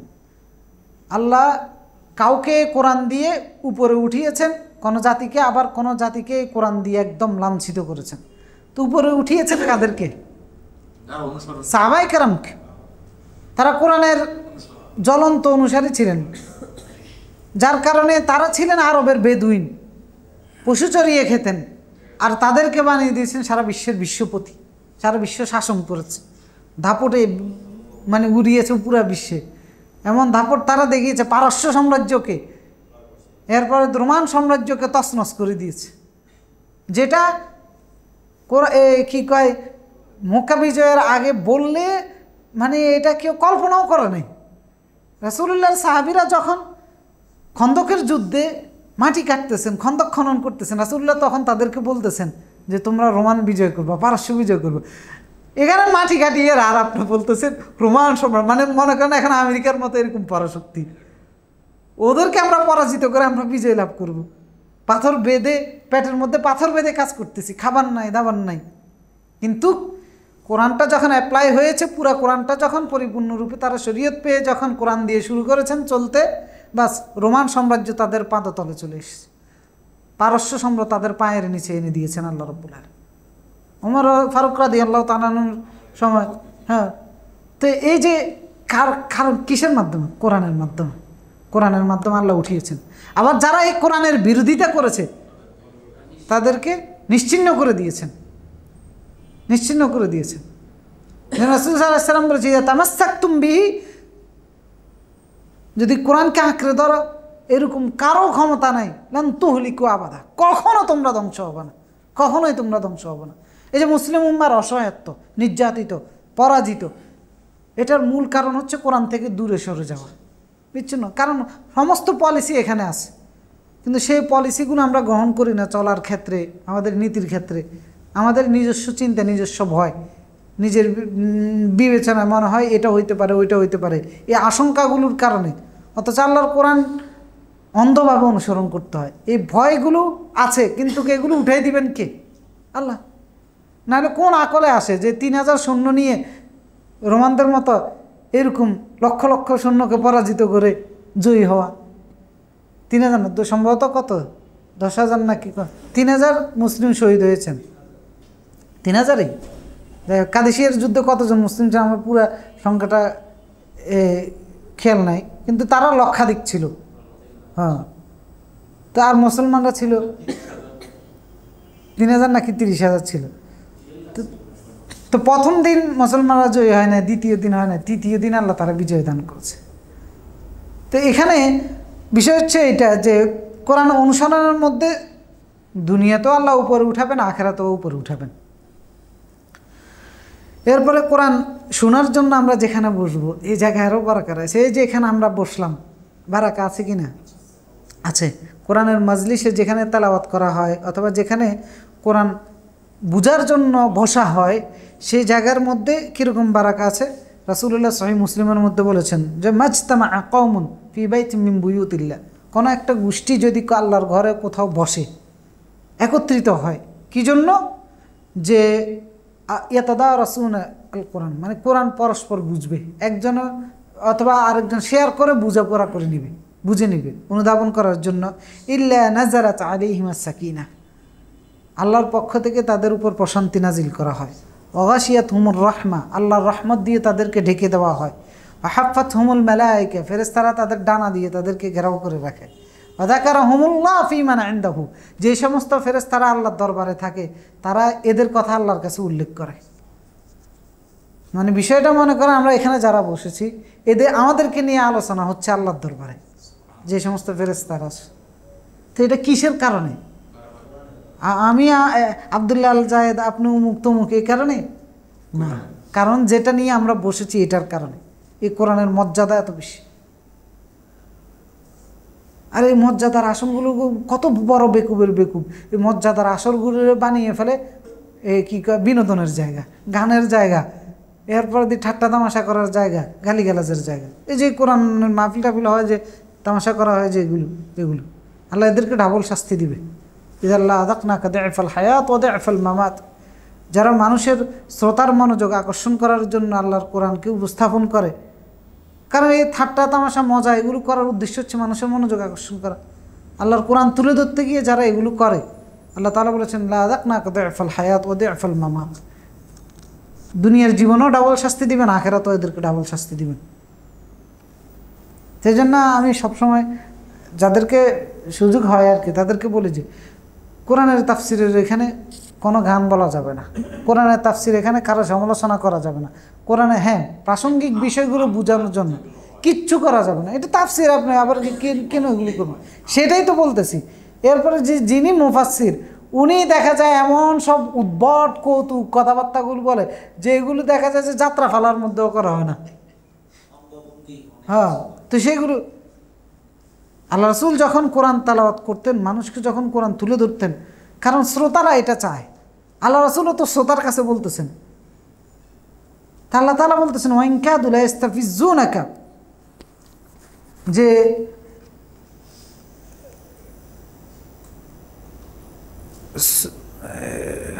আয়াত ভুলে গেছে, সূরা বানি ইসরাঈলের মধ্যে আল্লাহ তাআলা উল্লেখ করেছেন যে ওয়া ইন কাদু লা ইস্তাফিজুনাকা মিনাল আরদ। এই আয়াতটা আমার সব সময় মাথার মধ্যে ঘুরে, যে আল্লাহ তাআলা কত বড় হুঙ্কার দিয়েছেন। যারা কোরআনের তাফসির করতে গিয়ে শ্রোতার দিকে খেয়াল করে, শ্রোতাকে খুশি করার জন্য ওয়া ইন কাদু লা ইফতিনুনাকা আনিল্লাযী ওহাইনা ইলাইক, প্রায় তারা আপনাকে ফিতনার মধ্যে ফেলে দিয়েছিল আমি যে ওহী আপনার কাছে করতেছি সেই ওহীর ব্যাপারে। লিতাফতারি আলাইনা গায়রু, তারা চায় আপনি যেন বানিয়ে তাদের কাছে আমার ব্যাপারে কিছু কথা বলেন। মানে হচ্ছে আল্লাহ রাসূল ওহী পৌঁছে দিচ্ছেন, আর আল্লাহ তাআলা বলতেছেন যে শ্রোতারা এটা পছন্দ করে না, শ্রোতারা চায় আপনি কিছু নিজের থেকে বানিয়ে কিছু কথাবার্তা বলেন। হ্যাঁ, আপনিও প্রায় এই ফিতনার মধ্যে পড়ে যাচ্ছিলেন, কারণ মানুষ হিসেবে মানবিক দুর্বলতার থেকে ওনার ভিতরে কাজ করছে যে মানুষ যেটা চায় এরকম কিছু একটা হোক। তা আল্লাহ তাআলা বলেন ইদাল্লাহ তাখাদুকা খালিলা, যদি আপনি তাদের এই চাহিদার মতো করে করতেন তাহলে তারা আপনাকে বন্ধু হিসেবে গ্রহণ করত। ওয়ালাউলা আন সাব্বাতনাক লাকাদ কিত্তা তারকানু ইলাইহিম শাইআন কলিলা, যদি আমি আপনাকে দৃঢ় না রাখতাম তাহলে কিছুটা আপনি এই দিকে ঝুঁকে যেতেন। অর্থাৎ শ্রোতা যেভাবে চায় এইভাবে কোরআনকে আল্লাহর ওহীকে উপস্থাপন করতেন যদি আমি আপনাকে দৃঢ় না রাখতাম, কারণ মানবিক দুর্বলতার কারণে এই উপক্রম আপনার মধ্যে হয়েছিল। ইদাল্লা আযাকনাকা দিআফাল হায়াত, যদি এমনটা হতো তাহলে দুনিয়ার জীবনে আপনাকে ডাবল শাস্তি দিতাম, ওয়া দিআফাল মামাত, এবং মৃত্যুর পরও ডাবল শাস্তি দিতাম। তাই এবার আমি যে আপনার কাছে কোরআনের ওহী তুলে ধরতেছি, আমি যখন আপনি হাসবেন, কাঁদবেন, আনন্দ পাবেন, বিনোদন পাবেন, এই জিনিসটা চিন্তা করে যখন আমি আল্লাহর ওহী তুলে ধরবো, তো তাহলে কি আমি আপনার ফিতনায় পড়ি নাই? যে ফিতনার আশঙ্কা রাসূলের মধ্যে ছিল, তো তাহলে কি আমাকে ডাবল শাস্তি দিবে না আল্লাহ? ডাবল শাস্তি আমাকেও দেবে। তো এই জন্য কোরআনের তাফসিরের ক্ষেত্রে সাবধান। কোরআনের মাজলিসগুলো মানে বসেই না মানুষ যদি এগুলো না থাকে, এই সমস্ত বিনোদন না থাকলে, এবং এই সমালোচনা যদি না থাকে, গীবত যদি না থাকে, অমুকেরও ধলাই তমুকেরও ধলাই যদি না থাকে, তাহলে শ্রোতাও থাকে না। এমনকি বাংলাদেশ এমন একটা দেশ বা এমন একটা পরিবেশ আমাদের দেশে হয়েছে যে একটু খেয়াল করে দেখেন, যে বক্তা এই দেশে পরিচিত, আপনি খবর নিয়ে দেখেন সে পজিটিভ দিন প্রচারের কারণে পরিচিত হয়েছে এরকম একজনও দৃষ্টান্ত নেই, শুধু সাইদি ছাড়া। দেলোয়ার হোসেন সাইদি রহিমাহুল্লাহ উনি ছাড়া নেগেটিভ বিষয়গুলোর কারণে পরিচিত হয়েছে। কী হয়েছে? সুন্নিরা বিরোধিতা করছে, রাসূল সাল্লাল্লাহু নিয়ে বলছে, সেই বলছে, এগুলো নিয়ে প্রচণ্ড প্রপাগান্ডা হয়েছে, তখন পরিচিত হয়ে গেছে। কিন্তু যারা নিরেট দিনের কথা বলে যাচ্ছে এদের কোনো পরিচয় নাই। এরপরেও আপনি টপ লেভেলের পরিচয় পাওয়া যে কয়েকজন আলেমের কথা বলেন, দেখবেন এরা শুধুমাত্র অন্যের সমালোচনা, গীবত, এর নেগেটিভ বিষয়গুলো তুলে ধরছে, যার কারণে এরা পরিচিত হয়ে গেছে, জনপ্রিয় হয়ে গেছে। কিন্তু একজন দেখেন যে উনি ভালোভাবে দিনের কথা যেভাবে আছে সেভাবে উপস্থাপন করছে, মানুষ ওনাকে গণহারে গ্রহণ করেছে। কি কয়, মানে নেগেটিভ বিষয়গুলো দিয়েই কিন্তু সমালোচিত বিষয়গুলো দিয়ে পরিচয় লাভ করেছে। এখন জন ব্যক্তি হিসেবে তুলে ধরতে গেলে আমি তো সমালোচনার গোডাউন খুলে বসে যাব, কিন্তু সে আপনার যে কথাটা বললাম এটার প্রমাণ যদি জানতে চান ব্যক্তিগতভাবে বসে আমি একবার সবার ক্ষেত্রে দেখাই দিতে পারবো। এরপরে তো আমাদের বলতেছি আমাদের দেশের মানুষের পরিস্থিতির কথা বলছে, মানুষের মন মানসিকতার কথা বলতেছি, যে আমাদের মানুষ দিন নেওয়ার ক্ষেত্রে তার যে রিসিভারটা আছে, রিসিভারটাই নষ্ট হয়ে গেছে। রিসিভারটাই এমন হয়ে গেছে যে পজিটিভলি নেয় না, নেগেটিভলি যখন আসবে তখন তাকে গ্রহণ করে। ব্যক্তি দিয়ে জাজ হ্যাঁ, মানে সুন্নাহর আলোকে যে বুঝা সেটা তো কি বলবো কে বলবো না। তা আমরা বলতেছিলাম যে কোরআনের মজলিসে বসা, এরপরে দিক কোরআন বারাকাটা কোরআন শিক্ষা দেওয়ার মধ্যে আছে, কোরআন শিখার মধ্যেও আছে। রাসূলুল্লাহ সাল্লাল্লাহু আলাইহি ওয়াসাল্লাম বলেছেন, খায়রুকুম মান তাআল্লামাল কোরআন ওয়া আল্লামা, তোমাদের মধ্যে সর্বোত্তম হচ্ছে যে কোরআন শিক্ষা দেয় এবং যে নিজে শিখে। আমাদের মধ্যে সর্বোত্তম যে কোরআন শিখে, যে কোরআন শিখা দেয়। কোরআনের বারাকা এটা, হাদা কিতাবুন আনজালনাহু মুবারাক ফাত্তাবিউ, এই হচ্ছে কোরআনের বরকত। আল্লাহ তোমার বরকতময় করে কোরআন নাজিল করেছে।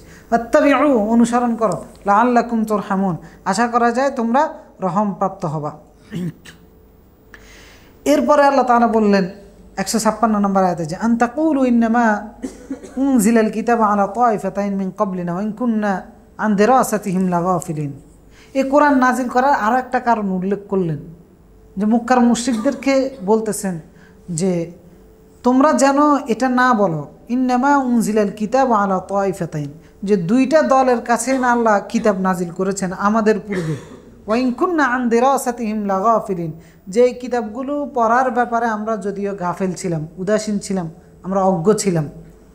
এটা মক্কার মুশরিকরা আল্লাহ তারা একটা অজুহাত দেখাতো কোরআন নাজিল না করলে, আল্লাহর আদেশ এবং নিষেধ মেনে না চলার পিছনে তারা একটা অজুহাত দাঁড় করাতো যে আল্লাহ তো কিতাব আমাদেরকে দেন নাই। আল্লাহ তাআলা বললেন যে কোরআন নাজিল করেছি এই কারণে, যাতে করে তোমরা এই কথা না বলো যে আল্লাহ কিতাব দিয়েছেন দুইটা দলকে ইতিপূর্বে, অর্থাৎ আমাদেরকে তো দেন নাই। ওয়া ইন কুননা আন দিরাসাতিহিম লাগাফিলিন, আমরা তাদের পড়াশোনার ব্যাপারে অজ্ঞ ছিলাম। প্রথমত হচ্ছে দুইটা দল বলতে বোঝানো হয়েছে ইহুদি এবং খ্রিস্টান। তাদেরকে তাওরাত দেওয়া হয়েছিল, ইনজিল দেওয়া হয়েছিল। মক্কার মুশরিকদের কাছে কোনো কিতাব ছিল না, কোনো কিতাবের জ্ঞান ছিল না।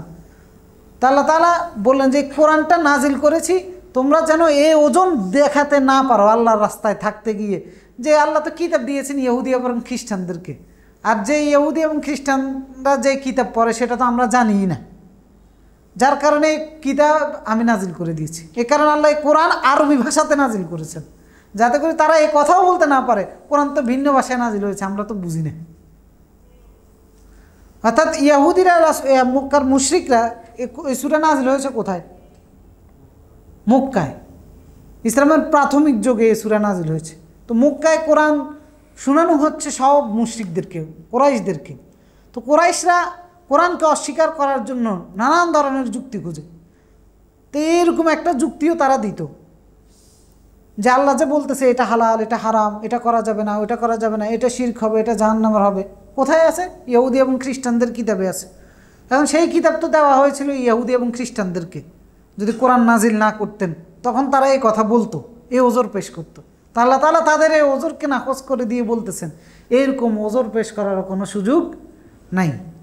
বলে এখানে আমাদের জন্য কি শিক্ষা আছে? এখানে আমাদের জন্য অনেক বড় একটা শিক্ষা আছে। যারা আমরা কোরআনের বিধান না জেনে শুনে নিজের জীবন চালাই আর বলি দে আমি যে জানি না, এই সুযোগ আছে? সুযোগ নেই। আন তাকুলু ইন্নামা উনজিলাল কিতাবু আলা তাইফাতাইন, মক্কার মুশরিকরা যদি ইহুদির কাছে তাওরাত নাজিল হয়েছে, ইনজিল নাজিল হয়েছে সেই কথা বলার সুযোগ না থাকে, আর আমার জন্য যে কোরআন নাজিল হয়েছে আমি কোরআন না শিখে না জেনে যদি বলি যে আমি তো জানতাম না, এই সুযোগ আছে? এই আয়াত থেকেও বোঝা যাচ্ছে যে কোরআন শিখা, কোরআনের বিধিবিধান শিখা, কোরআনের অনুসরণ করা আমাদের জন্য আবশ্যক। কোরআন না শিখাও হারাম এবং গুনাহের কাজ, এবং যদি ইচ্ছা করে কোরআন না শিখি তাহলে কুফরি হিসেবে গণ্য হবে।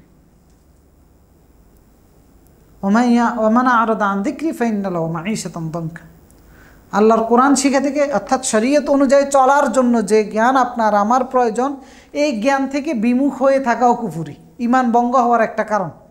ঈমান ভঙ্গ হওয়ার একটা কারণ হচ্ছে আল্লাহর বিধান অনুযায়ী চলার জন্য যে জ্ঞান আমার প্রয়োজন ওই জ্ঞান থেকে বিমুখ হয়ে থাকা, এটা ঈমান ভঙ্গ হওয়ার কারণ। এই আয়াতটা হচ্ছে তার দলিল, যার কারণে আল্লাহ তাআলা তাদের কাছে কোরআন নাজিল করেছেন এবং তাদের ভাষায় নাজিল করেছেন। এখন আপনি হয়তো বলতে পারেন আমি তো আরবি বুঝি না, আপনার কাছে তো অনুবাদ আছে, অজস্র আছে, সেটা দিয়ে বুঝে নেন। কারণ আল্লাহ কোরআনকে এরকম কঠিন করে নাই যে বোঝা অনেক কঠিন। আল্লাহ তাআলা বলেছেন ওয়ালাকাদ ইয়াসসারনাল কোরআন লিযিকর, উপদেশ নেওয়ার জন্য এই কোরআনটাকে আমি সহজ করেছি। ফাহাল মিন মুদ্দাকির, আছে কি কেউ উপদেশ নেওয়ার জন্য? যারা বলে যে কোরআন অনেক কঠিন, তাহলে সিটিংটা কে? সে যে বলে যে কোরআন কঠিন। আল্লাহ বলতেছেন যে অবশ্যই আমি এই কোরআনকে সহজ করে দিয়েছি উপদেশ নেওয়ার জন্য। আছে কি এমন কেউ উপদেশ নেওয়ার জন্য? উপদেশ নিলাম, কোরআন তেলাওয়াত করে নামাজে, কিন্তু সেটা তো নামাজেরটা তো বুঝা আপনার জন্য ইম্পর্টেন্ট না, আপনার জীবন অনুসরণ করার জন্য সেটা বুঝা ইম্পর্টেন্ট। নামাজেরটা বুঝা ইম্পর্টেন্ট। নামাজে আপনি তেলাওয়াত শুনবেন মনোযোগ দিয়ে, তাহলে রহম পাবেন।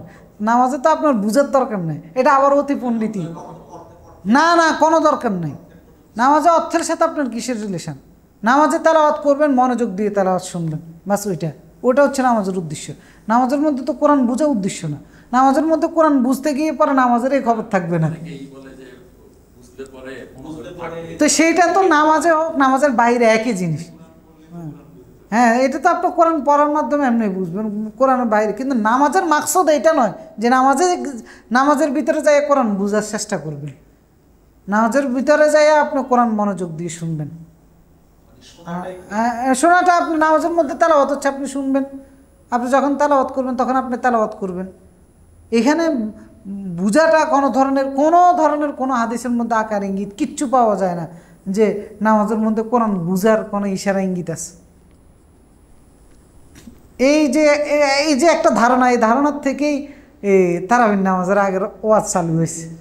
হ্যাঁ, তারাবির নামাজের আগের ওয়াজ চালু হয়েছে যে ধারণা থেকে, যে তারাবির নামাজে তো আপনি দীর্ঘ সময় কোরআন তেলাওয়াত করবেন, আপনার বুঝার তো দরকার নাই। আপনি কোরআনের সাথে তেলাওয়াতের সাথে থাকবেন, রাত কাটিয়ে দিবেন তেলাওয়াত করতে করতে। এটা হচ্ছে মাকসুদ। তো আমরা কোন জায়গায় ছিলাম? ওয়াইনকুন্না আন দেরাসাতিহিম লাগাফিলিন, যেন তোমরা এই কথা না বলো যে এটার দেরাসার ব্যাপারে, অর্থাৎ অধ্যয়নের ব্যাপারে, পড়াশোনা করার ব্যাপারে আমরা গাফিল ছিলাম। তো সুতরাং কোরআন অধ্যয়ন করা, কোরআন শিখাটাও আমাদের দায়িত্ব। যদি না শিখি আল্লাহর কাছে এর জন্য এই অজুহাত দেখাতে পারবো না যে আমি তো কেমনে অনুসরণ করবো, আমি তো শিখি নাই। বুঝার বিষয়টা হচ্ছে শিখার সাথে, তেলাওয়াতের সাথে না। তেলাওয়াতের সব সেটা আলাদা বিষয়। এখানে আল্লাহ তাআলা একটা হচ্ছে তেলাওয়া আর একটা হচ্ছে দেরাসা, দুইটার মধ্যে পার্থক্য আছে। তেলাওয়া মানে হচ্ছে আমি পড়লাম, আর দেরাসা মানে হচ্ছে আমি বুঝলাম। দেরাসা মানে হচ্ছে যেটার আমরা বলি তাদরিস বলি না, এই শিক্ষকতা করা, টিচার আর ছাত্রের যে বিষয়টা থাকে, এটাকে দেরাসা বলা হয়ে থাকে। যেমন সহিহ বুখারীর মধ্যে রমজানে রাসূলুল্লাহ সাল্লাল্লাহু আলাইহি ওয়াসাল্লামের কাজের ব্যাপারে একটা হাদিস এসেছে যে কানা রাসূলুল্লাহ সাল্লাল্লাহু আলাইহি ওয়াসাল্লাম ইয়াতাদারাসুনা বাইনা জিবরিল, অর্থাৎ রাসূলুল্লাহ সাল্লাল্লাহু আলাইহি ওয়াসাল্লাম রমজানের প্রতিদিন জিবরিলের সাথে কোরআন দেরাসা করতেন, মানে বুঝাপড়া করে নিতেন।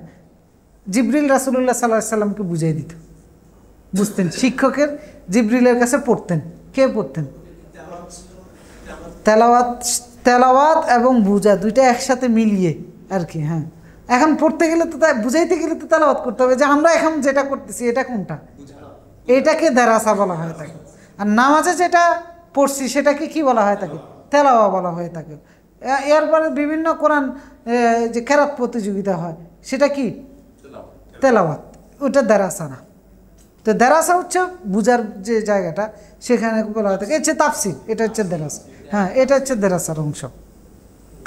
তো এখন আল্লাহ তাআলা বললেন যে তোমরা এই কথা যেন না বলো যে কিতাব তো নাজিল করা হয়েছে। তো এখন আমরাও যদি এই ওজোটা আল্লাহর কাছে দিই যে হুজুরেরাই বুঝছে শুধু, আমরা তো বুঝি নাই, এই ওজোর দিয়ে বাঁচা যাবে? বাঁচা যাবে না। যে মাদ্রাসা, অনেকে বলে যে মাদ্রাসায় পড়ার কারণে বুঝে, এই ওজোর দিয়ে আল্লাহর কাছে বাঁচতে পারবেন না। হ্যাঁ, এত এখন এই কঠিন, আরও কত কঠিন কাজ আমরা করে ফেলতেছি জন্ম হওয়ার পর থেকে। আরও কত কঠিন কাজ আমরা করতেছি। হ্যাঁ, আমি তো এখনও শিখতে পারিনি ইংরেজি পড়তে গেলে। মানে আমার কাছে সবচেয়ে ভয়ের সাবজেক্ট হচ্ছে এটা। যত পরীক্ষা দিতাম ভয় পাইতাম এটা। হ্যাঁ, তো এখন কেন আপনি ইংরেজি শিখতে পেরেছেন আর কেন আমি আরবি শিখতে পেরেছি? কারণ আমি এটার মধ্যে সময় বেশি দিছি, আপনিও ওটার মধ্যে সময় বেশি দিয়েছেন। কিন্তু নিরপেক্ষ দৃষ্টিকোণ থেকে মুসলিম হিসাবে আমার সময় বেশি দেওয়ার দরকার ছিল কোনটার পিছনে? কোরআনের পিছনে। বাস ওইটাই হচ্ছে উদ্দেশ্য। জিজ্ঞাসিত হবে এই জায়গাটার জন্য যে সময় কোথায় দিয়েছে। আল্লাহ তো হায়াত আপনাকেও যেটা দিয়েছে আমাকেও সেটা দিয়েছে, আল্লাহ মাথা আপনাকেও যেটা দিয়েছে আমাকেও সেটা দিয়েছে।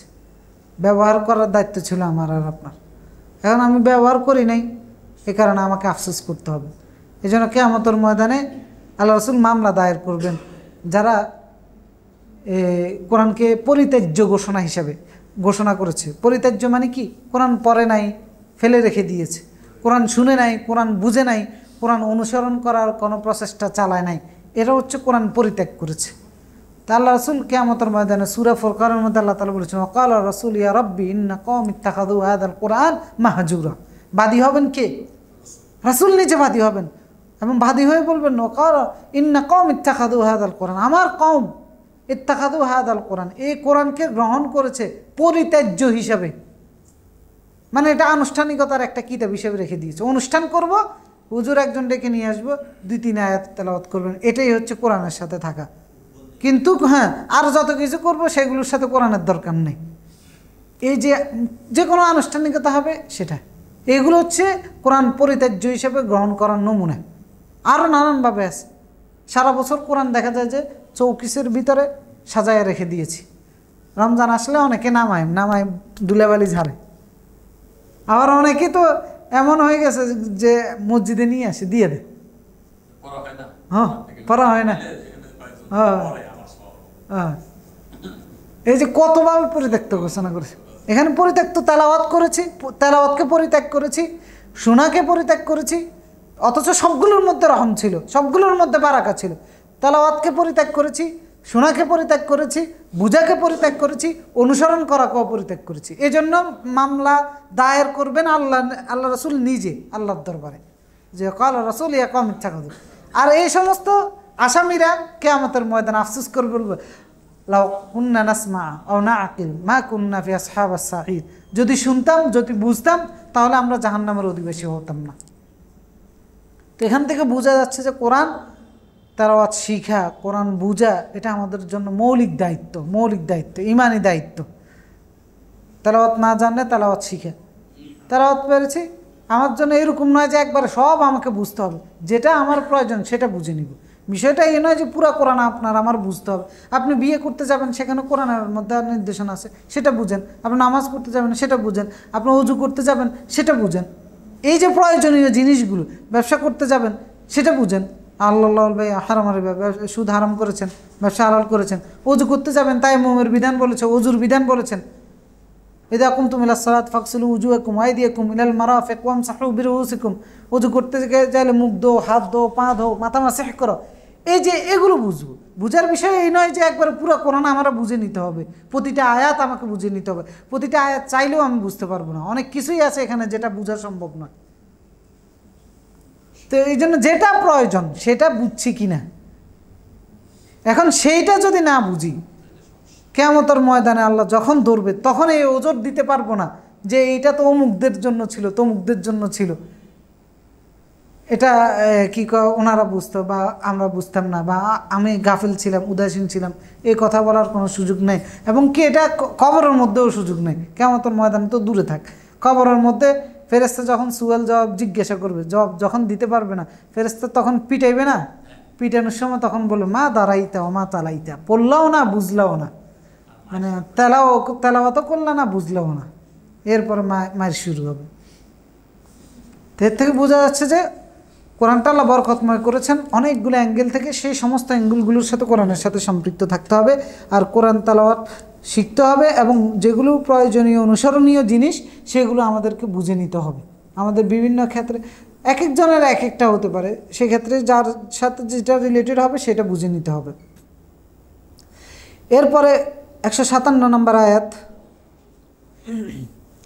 আচ্ছা ইনশাআল্লাহ 157 নম্বর আয়াত থেকে 165 নম্বর আয়াত পর্যন্ত আমরা আগামী সপ্তাহে আলোচনা করব। আমাদের এটা শেষ পর্ব হবে, 165 নম্বর আয়াতেই এই সূরা শেষ, 165 নম্বর আয়াত সূরা আনামের উপরে লম্বা সময় আমরা আলোচনা করেছি। আজকে যতটুকু আলোচনা করেছি অবশ্যই বেশি করতে পারি নাই, একটার উপরে আমাদের অনেক বেশি কথাবার্তা চলে গেছে। তা আলহামদুলিল্লাহ যতটুকু আলোচনা করেছি এতটুকু আমল করার তৌফিক আমাদেরকে দান করুন। এখানে বসে অনেক কষ্ট করে ধৈর্য ধারণ করে সময় ব্যয় করেছি, এই সময়টুকু আল্লাহ রাব্বুল আলামিন কবুল করে নেন এবং এর উপযুক্ত বিনিময় আমাদের সকলকে দান করুন। জাযাকুমুল্লাহু খাইরান, সুবহানাকাল্লাহুম্মা বিহামদিকা, আশহাদু আল্লা ইলাহা ইল্লা আনতা, আস্তাগফিরুকা ওয়া আতুবু ইলাইক।